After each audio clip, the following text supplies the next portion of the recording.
চিন্তা করলেন এই জাতির উপরে, এই জাতির জন্য সুন্দর একটা ছাত্র সংগঠন উপহার দেওয়া দরকার। এই জন্য 1991 সালে 23 আগস্ট ইসলামী ছাত্র আন্দোলন বাংলাদেশ অগ্রযাত্রা শুরু করে। ইসলামী ছাত্র আন্দোলন বাংলাদেশের অগ্রযাত্রার মাধ্যমে আজকে আমরা পেয়েছি নতুন একটা ছাত্র সমাজ, যে ছাত্রদের মাধ্যমে আপনারা শুনেছেন ইসলামী ছাত্র আন্দোলন বাংলাদেশের একটা স্লোগান আছে, ঈশা ছাত্র আন্দোলন সাহাবাদের অনুসরণ। আপনারা দেখতে পান, আপনারা দেখেছেন বিভিন্ন স্কুল কলেজ ভার্সিটিতে যদি কোনো জায়গায় ইসলামী ছাত্র আন্দোলনের একজন কর্মী থাকে তাহলে তাকে দেখলে চেনা যায় যে এটা ইসলামী ছাত্র আন্দোলনের একজন কর্মী, ঠিক কিনা? একজন ইসলামী ছাত্র আন্দোলনের একজন ভার্সিটির একজন ইংলিশ পড়ুয়া ছাত্রকে দেখলেও বোঝা যায় যে একজন কোন মসজিদের খতিব। এই পরিবর্তন কার মাধ্যমে আসছে?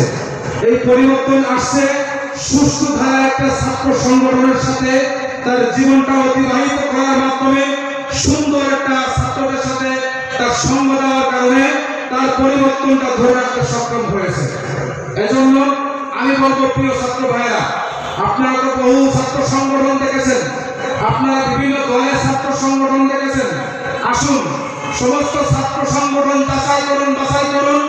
ইসলামী ছাত্র আন্দোলন, ইসলামী আন্দোলনের অঙ্গ সংগঠন ইসলামী ছাত্র আন্দোলনকে আপনারা বাছাই করুন।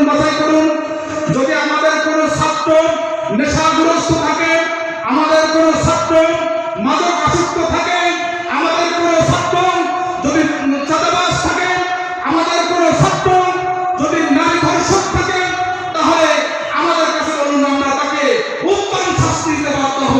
কিন্তু আমি 100% নাই, 120% গ্যারান্টিতে বলতে পারি, ইসলামী ছাত্র আন্দোলন এমন একটি সংগঠন 100 জনের ভিতরে একজন ব্যক্তি পাবেন না নেশাগ্রস্ত ছাত্র, 100 জনের ভিতরে একজন ব্যক্তি পাবেন না মাদকাসক্ত ছাত্র, 100 জনের ভিতরে একজন ব্যক্তি পাবেন না নারী আসক্ত ছাত্র। এজন্য আমি আপনাদের কাছে বলবো, আসুন যাচাই করুন, সাহাবাদের অনুসরণ করে আমল আখলাকের পথে যদি জীবন করতে চান, জান্নাতি যদি হতে চান, আপনারা সুস্থ ধারা রাজনীতি করতে চান, ছাত্র সমাজকে নেশাগ্রস্ত যদি সুস্থ ধারা রাজনীতি উপহার দিতে চান, বাংলাদেশটাকে সুন্দর একটা বাংলাদেশ গড়ে তুলতে চান, তাহলে ইসলামী ছাত্র আন্দোলনের সহায়তা এসে নিজের জীবনটাকে পরিবর্তন করুন। এজন্য আজকে জেলা সম্মেলনকে আমি ইসলামী আন্দোলন বাংলাদেশ জেলা সদর উপজেলা শাখার পক্ষ থেকে স্বাগত জানাই। আগামী দিন যারা নতুন দায়িত্ব আসবে তাদেরকে শুভকামনা জানিয়ে আমি আমার বক্তব্য শেষ করছি।